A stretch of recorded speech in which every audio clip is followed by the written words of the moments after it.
I'm ChosenArchitect, and this is All the Mods Tin to the Sky.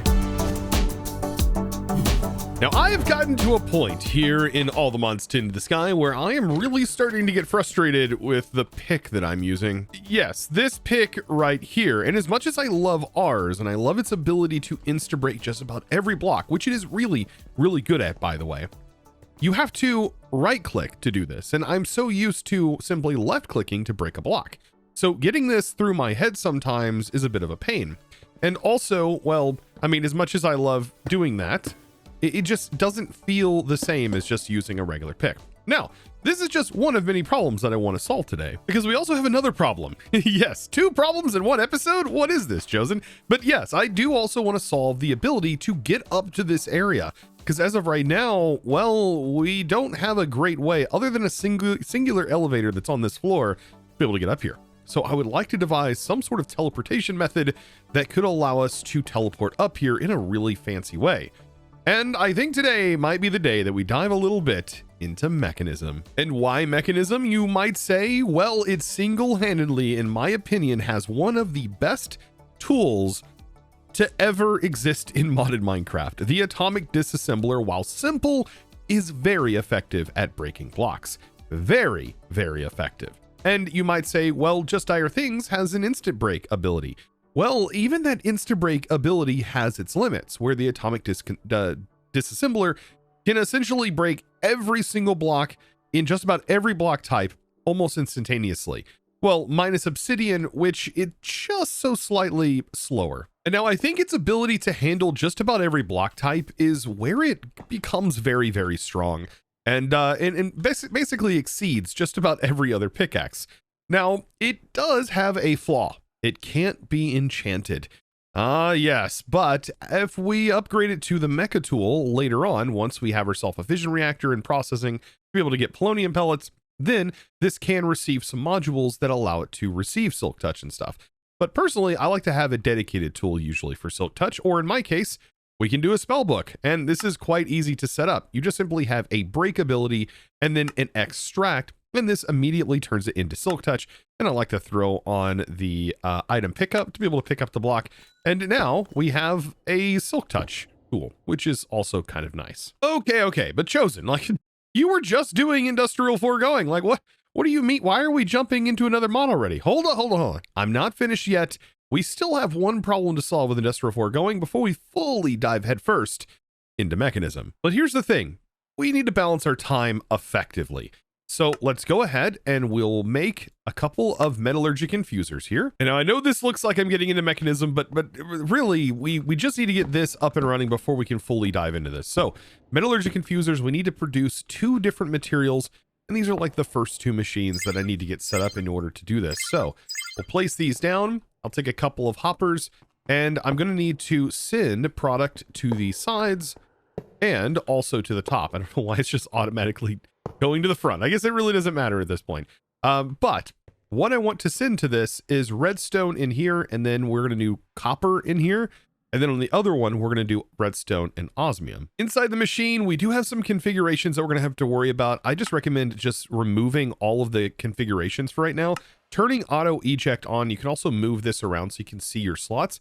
And there's different colors. Unfortunately, if you're colorblind, you're just going to have to read here, right? So this is the top. This is going to be the input for our primary thing.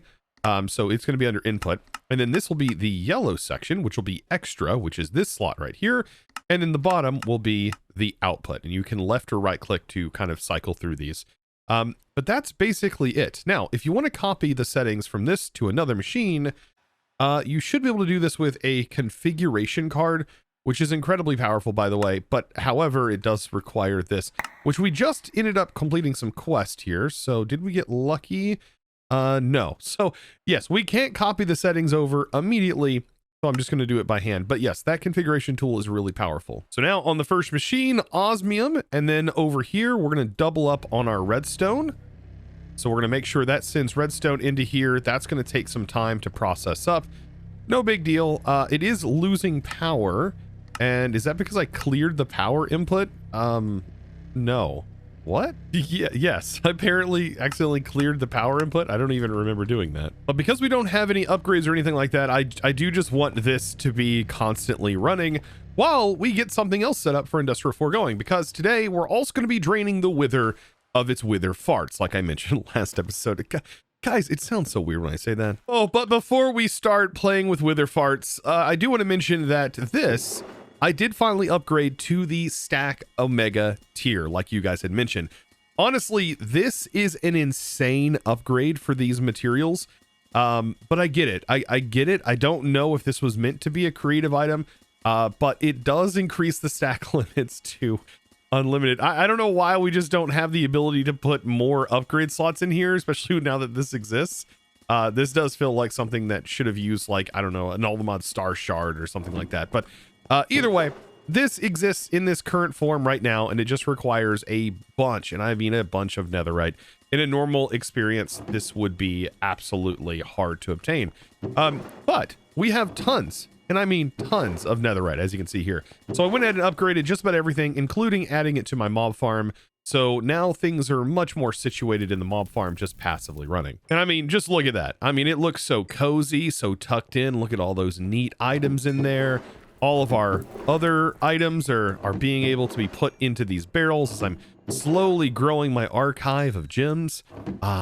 Things are going to be great, especially when we start getting into deep apotheosis and we really ramp up our gear. But I want to get to unobtainium before we do that.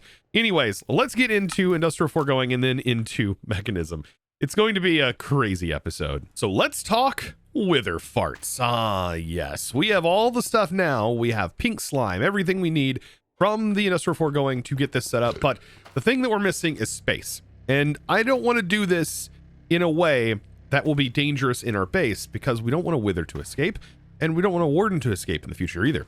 So what we could do is we could use a very special mod that is in here that allows us to technically shrink an entire space into a single block. That, my friends, is none other than the compact machines mod.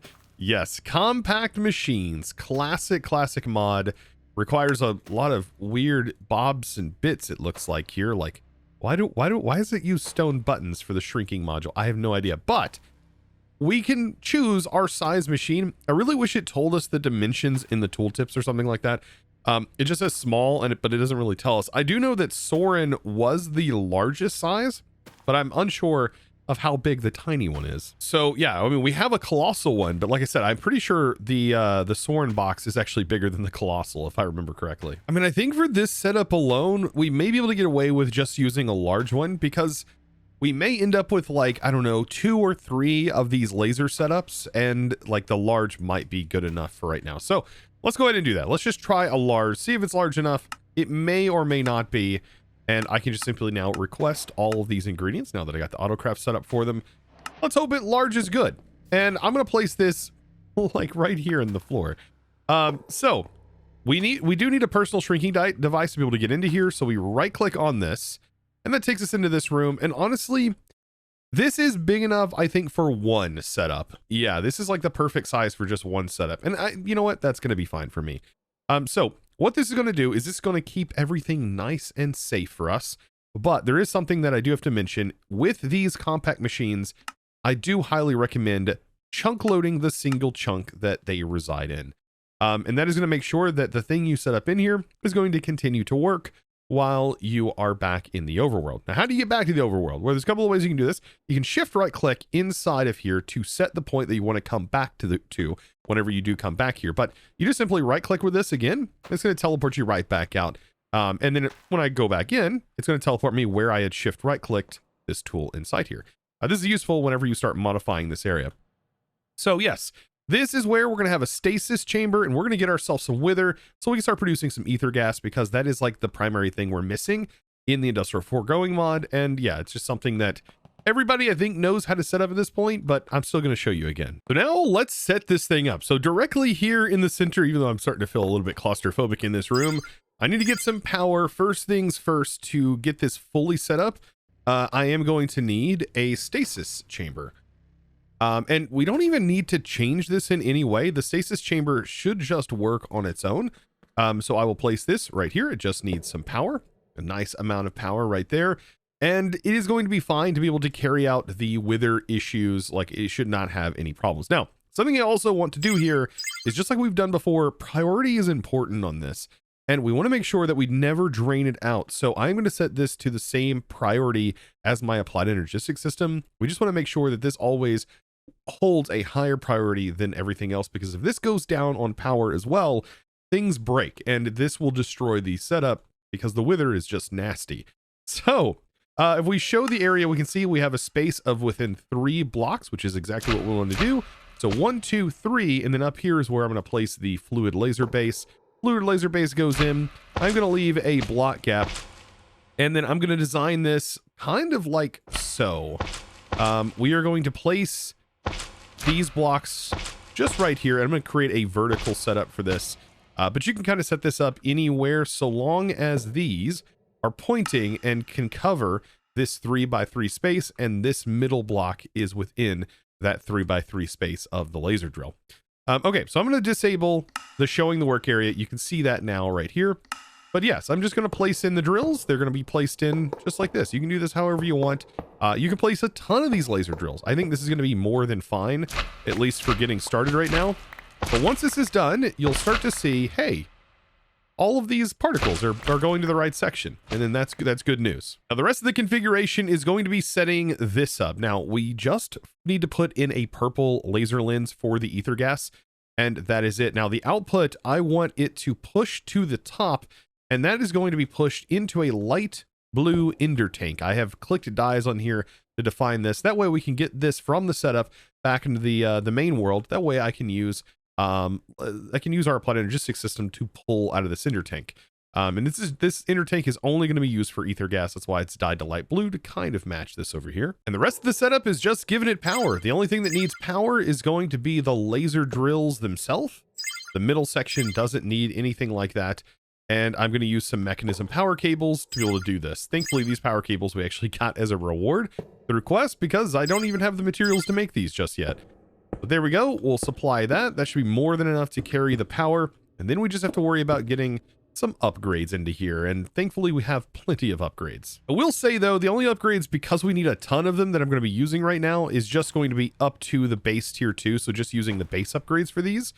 But even having these upgraded with the base ones is incredibly fast. So I'm going to go around shift right clicking all of these upgrades into these. And then we should be almost ready to go. I think the base can receive a couple of upgrades. But outside of that, I mean, we are ready to place the wither in here. Now, since we're going to be working on tools today, quick interruption before we start milking that wither. What's your favorite tool in modded Minecraft overall? I would love to hear from you down in the comments below. All right, let's get back to milking that wither. Now that all this is in place, we just need to build a wither. And so I will place my wither just like that, and it completely stops dead thanks to the way the stasis chamber works. It is just going to hold it in its current state. And it also has the added benefit of technically healing the wither, which is another interesting part. However, it's not going to heal this particular mob, as it is just going to continue to ramp up and grow. But as of right now, this bad boy is producing ether gas, which is now being stored inside of this tank. And so we should head back here, and we should start adding this ether gas into some sort of other housing, so that way we can access it via applied energistics. So I should be able to put it inside of a fluid drawer. Beautiful. Here is the drawer. And if we flip this, by the way, this has an auto export ability that is able to send fluid directly into the container that is below it, which is a really nice feature, by the way, from the Ender storage mod. But there we go. And we probably want to upgrade this, get it all nice and upgraded, and then also hit this with a lock, and then just simply add it to the network. And there we go. So now we go into industrial foregoing. We also have ether gas slowly building up. And now that we have ether gas, I'm pretty sure we now have the ability to make all of the industrial foregoing add-on upgrades. Let's see, add-on upgrades right here. The last two just simply requires ether gas. And that's basically it. Like everything else we have.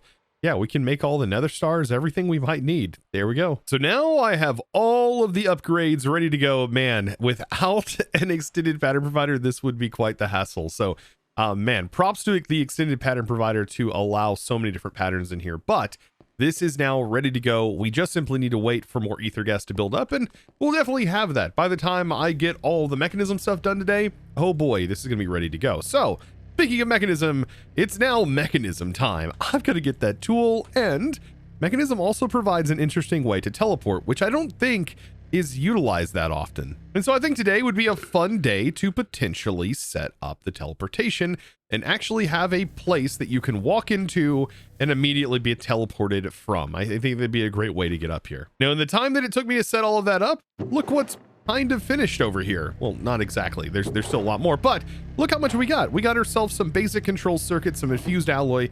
That is what we need to get started with mechanism. And I think at this point, it might be time I go ahead and I break this setup, because we really don't need this anymore.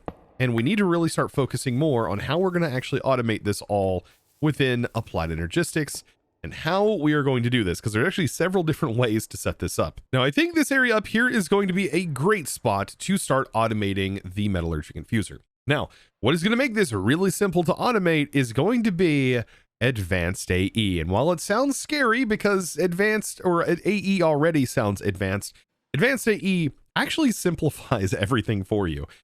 So let's talk about how this is going to function. We have a pattern provider that works just like a normal pattern provider. It can send items into things, and then it can also accept items back into itself. Very, very cool, right? That is the basics of the way this machine works. So let's go ahead and clear this machine. We'll dump it. We'll go ahead and get everything going.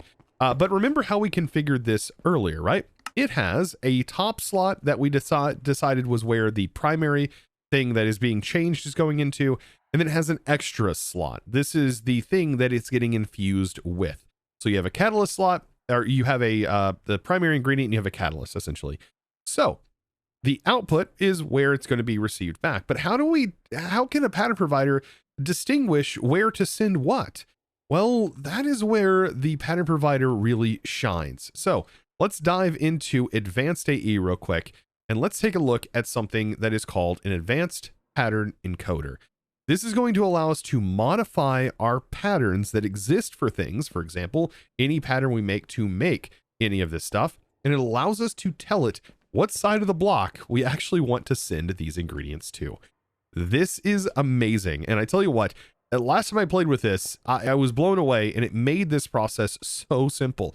And many other processes that I would deem very challenging to automate with Applied Energistics, it just made it happen in a single block like this. Now, once we have down the fundamentals that are the processing of all of the alloys, which is going to, in my opinion, require an enrichment chamber, but is not 100% necessary. Well, actually, it is kind of 100% necessary.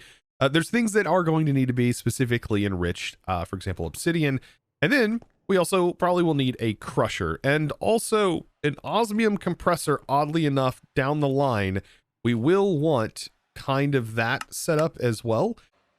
So we will have more machines that'll be lined up here eventually, but these are the three primary that we're going to need. And we need to get this set up soon. So what are we going to be making with this? Well, I think infused alloy, reinforced alloy, and atomic alloy, and then all of the individual parts that are going to be required for those steps. For example, we are going to need the diamond. And then for the atomic alloy, we're going to need refined obsidian. And refined obsidian has its own operation that needs to take place, which is this recipe right here. So we are also going to need more obsidian, but we're going to need obsidian dust. And that's where I said the crusher is going to shine on this. And then is there any other process that we're going to need? Well, redstone, if we want to get the most out of it, probably turning it into enriched redstone, which basically multiplies the amount that a single redstone can do by 8. So it makes it way, way more efficient to do that. But also like steel. Steel is really, really nice, and you can automate steel very effectively by using this method as well. So yes, metallurgic infuser can automate steel, but this is also going to allow me to finally make the glass that I want to use for windows, which is reactor glass. Yes, I want these windows to be reactor glass because it is going to be kind of frosted, and I'm hoping that they are like I'm hoping, fingers crossed, they're connected textures, if I remember correctly. If not, we're going to definitely need to change the way that this functions. Now, first things first, enrich quite literally everything. I just want to send everything in here to be enriched. If it can be enriched, enrich it. Now, except for enriched iron, which this is done in a metallurgic infuser. I know it sounds weird, but it is true. And then for the crusher osmium dust, we want basically every dust that is required for every single upgrade or mechanism we want access to. Oh, and also for the crusher, don't forget, yes, we are going to need to make sure that we can make obsidian dust, which is going to be one of its primary uses. Now, after all that is said and done, we have all of our patterns ready to go. This is where things get a little bit fun. We need to kind of figure out, okay, what's the value that's going on here? So it is a 10 millibucket amount, but we can see how many millibuckets are given here. So for example, 8 here, which means that if we do this recipe and we build it up, let's not actually use redstone liquid, by the way. Instead of doing this, what we can do is we can take the infused or the enriched. So if we search enriched, we combined copper with enriched, we middle mouse click and we set this to 8, and then we set the output to 8. And then this recipe right here is then what we send to the metallurgic infuser, but we're not quite done yet, right? Because we need to take this and turn this into an advanced pattern. So by doing this, we can place this in here and we can start to tell it, hey, where do I actually send these things? For example, we want this to target the back side of the infuser. Now, what side exactly is that? I'm going to pull up my map. That should be the west face of this machine. So target the west face, and that's all we have to do for this one. And then this is going to be target the up face of the machine, which should be the top side of the machine, I do believe, because these are all the sides. This is going to be the up side. So if I place this in here, by the way, I have to take the card out. If I take this, which is now an advanced pattern, and I put this in here, that is basically all we need. Now, I do want to, I think, modify this.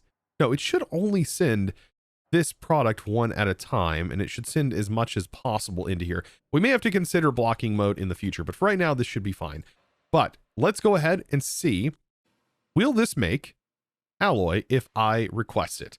Let's go ahead and get the cables connected up, and we'll give this a shot. And just like that, infuse alloy. Let's just go ahead and request 1. It's automatically going to perform a request of the 8, because that is going to be the most efficient setup for this. We can even accelerate this just a little bit. Now, this machine is not automatically configured, so we do need to make sure that this is input and output and auto on. And then once it has received that, should move on to the next process, which is technically sending this, or so I hope.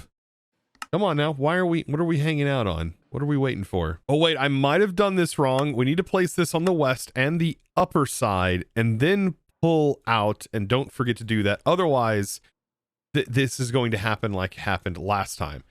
Okay, so I'm going to cancel this request. This one right here. I'm going to re-request. There we go. Now it works. Yes, the issue was I accidentally closed this out. And if you have the pattern in and you've configured it and then you close out and you forget to pull the pattern out, you will have to reconfigure it. It's just not going to keep the configurations by default. So yeah, an unfortunate part, because sometimes you might have to pop out and you might have to like check the size and then pop it back in. So just keep that in mind, as that was the issue. If your pattern's not working, it's probably because it wasn't configured correctly, like I did. All about that trial and error, you know. Yeah, this is a part of it. But you know, good news is it's working. I mean, that is the thing that works. Look, it sent the actual product. It's only touching one face of the machine. That's beautiful. And with that in mind, we really just need to keep an eye out on the rest of this. So this is 20 millibuckets. So yeah, we need to divide how much this generates, which is 8, which should be dividing it by 2. So now we will end up with 4. So this will be a recipe that takes the 1 enriched, and we will give this 4 of these, and it should output 4 of those. And of course, it's going to take 1 enriched diamond. That's going to go in there. The other pattern also, because I know some of you guys might like to see this, this is also going to be enriched obsidian, and I know this one for a fact only produces 2. So it's going to take 2 refined for 1 of these, because this is only going to output 8. And to use this, it takes 4. So you divide that 8 by the 4, you get 2, and that is going to be the number set here. And I just got to configure the same things for these, where it's going to be target west in my case, and then up here, target the top. Oh, and by the way, for the refined obsidian, this is done the exact same way as the other one, where it's going to be a set of 8, and we should get 8 refined obsidian out. Oh, and by the way, the same thing here, we'll have ourselves some enriched iron. This is part of making steel. This will also be done in sets of 8. And it may seem really slow right now, but we don't have any upgrades in our machines. I promise you this gets incredibly quick. This is also, by the way, done in sets of 8. We drag in our carbon, and we want to make sure that is set to 8 as well. I know I could be typing this in. It's just really satisfying clicking all these buttons. And so this is going to be one busy metallurgic infuser, as you can see right there. So many different things that are going to be going into it. But now we can craft all of the things and continue to do this as we make upgrades. Also, by the way, you're going to want to make sure that you're doing this because all these upgrades cost structural glass. This costs steel, by the way, to make structural glass. Like it's a whole thing now. Now, quick tip, if you really wanted to be super efficient, whenever you are automating these circuits, you can use the infuser to grant you a bit more. Notice, by the way, this cost on redstone is going to be significantly cheaper than the way you would normally combine this, which would require 2 infused alloy, which requires all of its prior parts, where this is honestly not that expensive to get leveled up like that. Also, by the way, we do need to automate the control circuits this way. Yet again, 8, you know, that's kind of a common theme going on here. Actually, this one's set to 4, I believe. It only makes 4 because it does cost twice as much redstone in order to make this. And we should be able to see that pretty clearly here. Whenever we look at this recipe, you can see it's dividing the base number by 2, and the base number of the enriched is 8 or 80. So that's what we need divided by 4. And because we're on the same track of just getting everything automated, the osmium compressor is very simple. We're going to send a product and we're going to receive an ingot. And we need to do this for both refined glowstone and the obsidian. And like I said, we just need to remove the osmium. We just want to send the products because osmium is going to be handled by an exporter in the back. So I'm just going to use an exporter that's carried through the back here.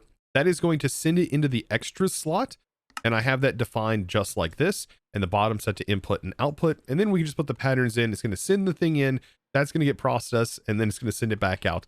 And so now we also have refined obsidian ingots automated, basically all of the things that we need for Mekanism. And so what I'm trying to do here is set myself up for success within this mod, because it is just a process of upgrading our machines slowly. It does ramp up very, very quickly, though, once we get these tier installers in. Speaking of tier installers, first thing I can probably do is go ahead and get all of these machines basic tier installed. This is going to give it 3 slots instead of its basic slots. And whenever you upgrade it like this, it keeps all of its settings and everything is fine. We just set this to auto sort. That way it will automatically spread the items between the machines. And it looks so much nicer. And you can't forget the muffling upgrade, as that is just going to save your sanity. I mean, honestly, just 4 of these, I think it fully shuts off the sounds now. I could be wrong, but you can shift right click these on immediately. They're super cheap, and it's going to make the machines not make so much noise. Yeah, as you can see, muffling upgrades are just simply 1 of 1 now. Also, by the way, without even turning anything on because of the things we had set up, I'm able to upgrade it to the advanced version, which gives us 5 slots.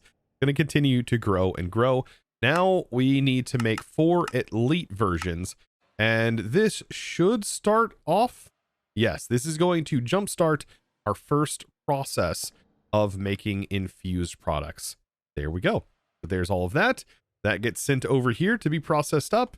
And then this is going to get even faster once we get our speed and acceleration upgrades and efficiency upgrades in here.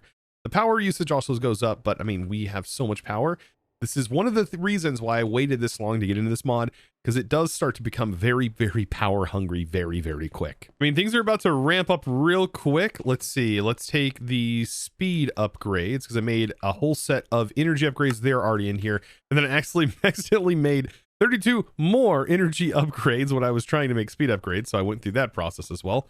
But this is going to get really, really quick. So let's go ahead and make the final tier installers now. We just need 4. This will just make these so much quicker. Look at this. I mean, this is already insanely fast as it is. I don't even need to use the time in the bottle anymore. Like I only have 42 hours in there. Just don't look at that. There we go.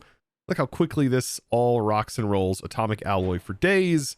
Yes. And now it gets even faster because we put the final tier upgrade in here, and beautiful. Look how many it can do at once now. This all leads me to being able to make the atomic disassembler.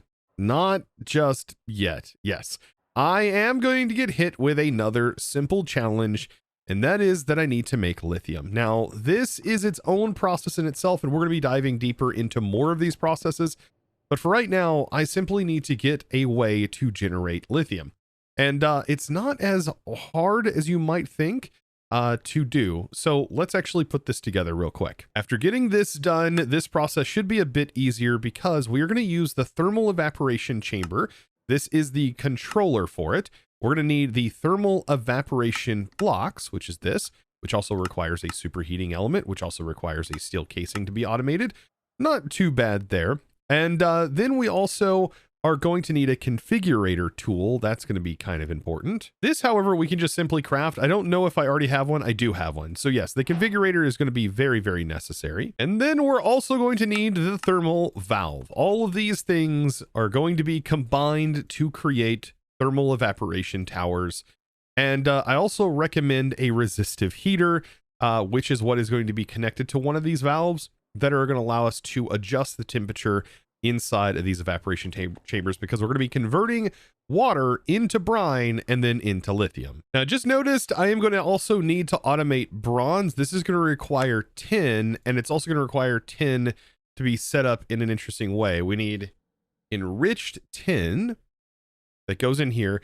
This is going to be set to 24 because we have to multiply it by 8 because that's how much this is going to give. And this will be set to 32. And the same thing as all of our other setups. Just make sure that the configs are set up and then place that in there. And now we can make the evaporation, or at least we should. I also got to make, it looks like a pattern to be able to crush down Indoraya, or crush down the tin in here. I don't think I made one of those either. Interesting. So I did, but this cost 10, and I think it's this recipe that's actually broken right here. Okay, so yeah, this tin is using Indoraya tin dust, but we actually don't want to use Indoraya tin dust. No. We want to use this tin dust. Let's go ahead and select that, place that in its place, then select it. Okay, now this pattern should be fixed. And perfect. Okay, so we shouldn't have to worry about that anymore. These are just issues that you might encounter sometimes. It's saying you don't have something is probably because when you made the pattern, it's trying to use something from another mod because of tag conflicts or really anything like that. So you got to kind of watch what you're doing. That was something that I missed, but thankfully I know how to fix it. So evap. Now we can make like 100 of them. Beautiful. This is going to kick off, start rocking and rolling, doing all of its thing. Next thing we know, we're going to have enough thermal evaporation blocks to build 2 towers, because we need one to convert water to brine, and then brine to liquid lithium. Then we need to deconcentrate the actual liquid lithium into a gas, and then we need to send it through a chemical crystallizer to then produce the material we're about to produce. So now let's start the process that is building an evaporation tower. Yes, this is a 2x2 in the center. This is how you build these things out. And we just continue to build up a few blocks until we get, you can make this up to 18 blocks tall, by the way, but you don't have to go all the way that tall, but you do have to make it at least taller than a few blocks here, I believe. So like this height, I believe will work.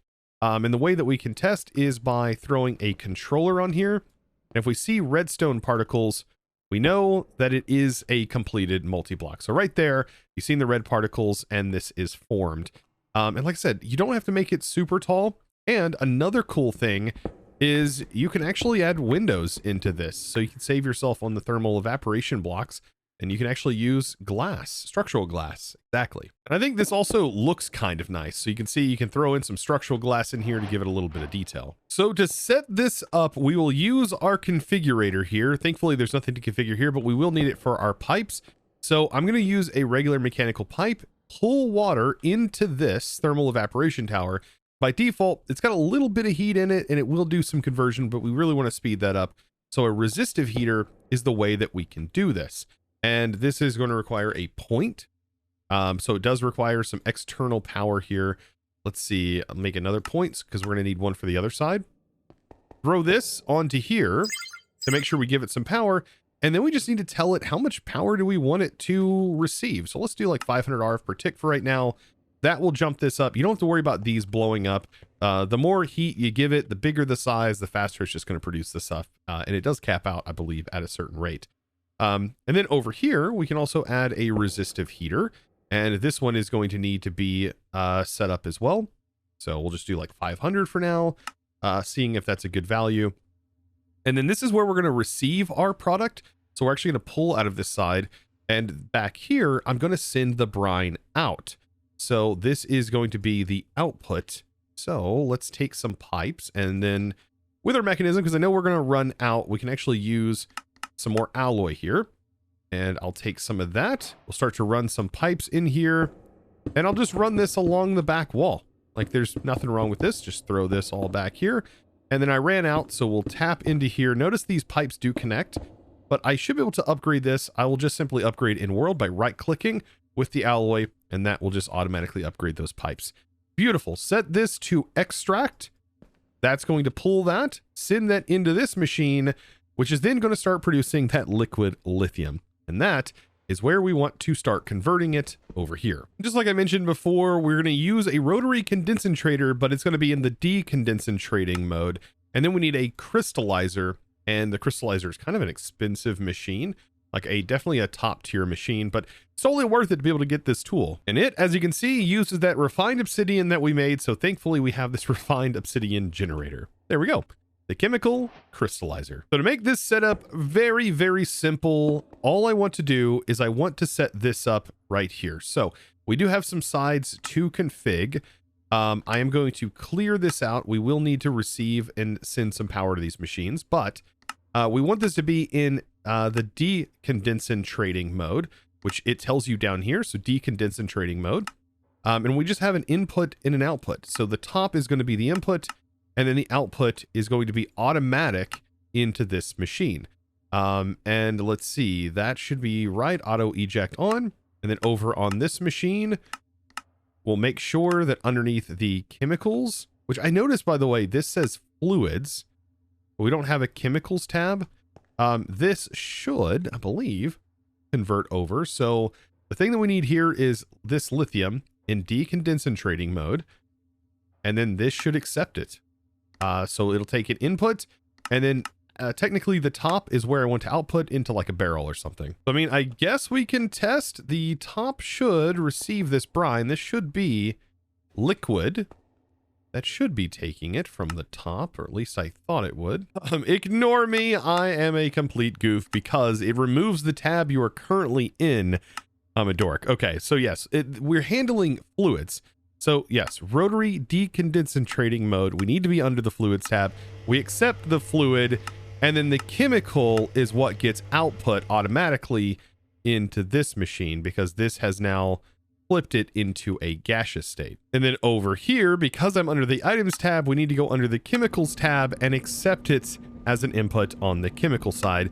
And then we'll make the top an output for the item, which once this is done, this is going to have us lithium. And beautiful. Just like that, I have the two containers, and then in the bottom, we just need to get this powered. And you know what? Since I am powering these like this, let's see. I think that is making its way. Oh, that's right. I do have to set the power because it is for some reason resetting all of the sides for every single config. So I need to make sure that the bottom is set to input for power. Same on this one. I have to redo power. But we can actually camo these blocks. There is a mod in here called Camo from the Camel mod. Let's see. I have everything for this, and I think we just combine this with any block. This is going to be pretty neat because I've not gotten to test this out yet. I remember when it was in testing originally. But we take this and we combine it with it, and now we have a camo block. It says right click the block to disguise it as this block, right click a camo block to undisguise it. So we click that, And when we take the camo block out, notice, by the way, it is disguised as that block. And we can just simply combine it with these blocks to completely hide our cables that are underneath here and make them completely disguised. Look at that. And then you can apparently right click, or I guess hold it and right click to pop it off. Okay, with another camo block. That's pretty neat. Also, can't forget, throw in those muffle blocks. Ah, so much nicer sounding. But I mean, looky there. We now have ourselves lithium. It's in a barrel, and we can also link it to our storage network to show up in our applied energetics system. And also, anytime we want to take a nice hot tub bath, we just take a dip in here. Oh man, warm up a little bit. It's nice and cozy in here. You know, a little hot tub stream with Chosen. Yeah, I can make that happen. But anyways, after all of this nice and accelerated, look at that. We are generating quite a bit. This is looking good. And I think this is able to keep up. Yeah, I mean, it's definitely able to keep up, even at 500 RF over here. But now after crafting the induction cell, we can craft all of the base components for this, well, outside of the Aldemodium pickaxe, which is required for this, but that's simple in itself. Just a quick boop and a quick boop, and there's an Aldemodium pickaxe. And thus, the atomic disassembler was born. One of my favorite tools. So nice to have this thing. And we do have a few modes that we can change. By the way, if you hit in, it pulls up a wheel, not only for this tool, but also for your configurator, which allows it to configure like just about everything. But you hold in, you set it to fast mode, and now we can basically insta-break just about everything. And I know an entire episode dedicated to a singular tool seems absolutely wild, but I promise you, you will not regret making this tool. Oh, and right, I did promise you guys teleportation, even though this may take a little bit longer in the episode, but here we go. Let's talk about Mekanism teleportation.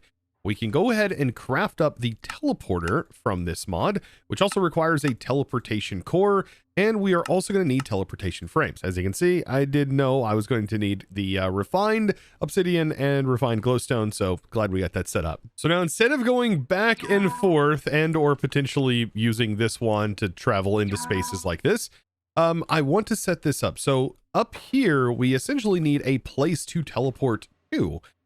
So we can have this placed up here. I think that would be kind of a fun location. So we have a teleporter, and we can call this like automation tower.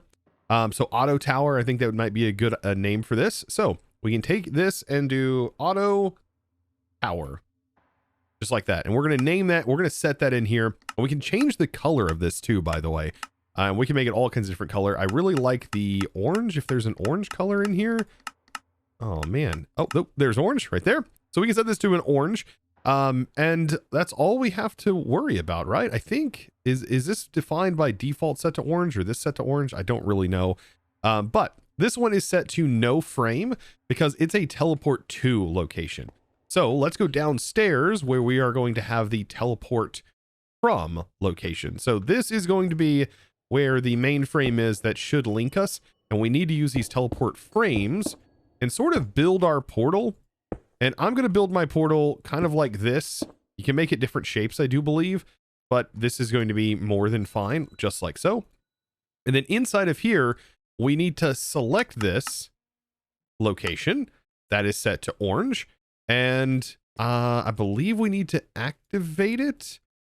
This does have a frame, so I don't know why it's saying no frame. Yeah, maybe the only reason why it's not showing that there's a frame is because the frame shape is wrong. Does it have to specifically be that shape? Oh, it does. Interesting. So yeah, that was the one thing. I did go ahead and get power hooked up to these. So power is connected, but notice, by the way, this is the portal. And in this case, I might actually raise this up one. I mean, it holds all of its data, so whenever you move it up, it still should work. So whenever we travel through here, it automatically teleports me to the teleporter. Pretty darn neat. And we could set another teleporter right here to teleport us back, and we can have those all linked to a central teleporter, which would be like our home teleporter. So for example, I can place this here, and we can call this like ground level. And this one we can define any way we want, right? No, we have to check mark this. Yes, just like that. So ground level, that's going to be our ground level station. and whatever color we want to set this to. Honestly, setting it to orange is not a bad idea either. You can use whatever colors you want, but I like the idea of keeping the orange theme. So ground level defined by orange. And now we just set up our portal, right? We just take a portal from that location that we want to be able to get to here, and we build it up top. Yep, just like that. Set that, and looky there. Whenever we go through this, it teleports us down to the ground level. Perfect. Now, I'm still not sure if this is going to be the permanent locations for these, but as I'm still going to be decorating this whole area. But right now, this is kind of where they're going to be at, or at least how the system is going to work. And honestly, I feel like every series I use a different method of teleporting around our base, and I don't think I've ever really used the framed portals as a method of transportation, at least not in a main series. Now, one last thing on the to-do list. Does this glass, oh, it does connect beautifully as well. And this is that fog effect that I was talking about that I want to have for these windows. This glass is just so nice looking to just, I mean, we can't just only use it for reactors. This is a nice fancy fog effect. I love it. So just stepping back here and looking, I've got this glass in. It's just enough dirty texture. I mean, honestly, that is exactly the look I was going for. So now I've got to make a bunch more and get that placed down to the bottom. Already I've used about 300 blocks. What a process this is going to be, but man, it would be much, much more challenging if I didn't have the tools such as the building gadget. I tell you what. Now I think this is the last bit. And now when I step back, oh yeah, that's looking a lot better. Oh, there's still so much work to do, but oh, it's going to look so good when we're done. And it even looks really, really good on the inside as well. Perfect. I tell you though, that little bit of texture in the glass though gives this a nice feel, so you can actually tell that there is a glass there. Otherwise, you really wouldn't know unless you had all of those panel spaces, you know, from default glass. But let me know what you think about this, of course, down in the comments below. Do you like the way this glass looks? Was it worth the wait? I really wanted to use reactor glass. As soon as I seen it, I was like, yes, so long as it's a connected texture. But it did require all of that that special iron, right? So, oh man, there is still a ton to do. We got Mekanism pretty much set up so I can make just about anything from Mekanism that I could want. We now have the ability to crush things very, very quickly now with Mekanism. There's so many possibilities, and we're going to need all of this infrastructure that I built for Mekanism very soon, especially when we get into the antimatter process, which is going to happen before long. Oh, and one other thing right before we end here. Let's get these final upgrades done, since we also did industrial foregoing. And I believe we should have everything needed. Wow, 15 buckets to upgrade one card. That is so many buckets. But this is just for one set, by the way, and these are very slow to make, as you can see here. But look, we have all this stuff automated. I can now make them as needed. Beautiful. So beautiful here. And with all of these upgrades in here, let's see how much faster this whole production is at producing stone. Oh boy. Yeah. Significantly faster. This is making compacted ×2. And it's making one of them like every second almost. So somewhere around 81 individual blocks of cobblestone generated every second, every 20 ticks. And this is where things just really start kicking off. We have so many new things to work on in the future, and I'm looking forward to now doing it, and also having the ability to break said blocks a lot quicker now that I have this tool. But like I said, at the beginning, let me know what tool is your favorite tool in modded overall. I would love to hear from you down in the comments below. And guys, be sure to click that subscribe button if you enjoyed today's episode, and if you potentially learned something new, give this video a huge thumbs up. And with that being said, it's now time to thank the amazing supporter of today's episode. And that amazing thanks is going to go out to Hellfire. Thank you so much for your amazing support in choosing to support me over on the Discord by becoming a Discord premium member and supporting this content in just one of the best ways possible. And of course, guys, I look forward to seeing you in the next one. And as always, thanks for watching.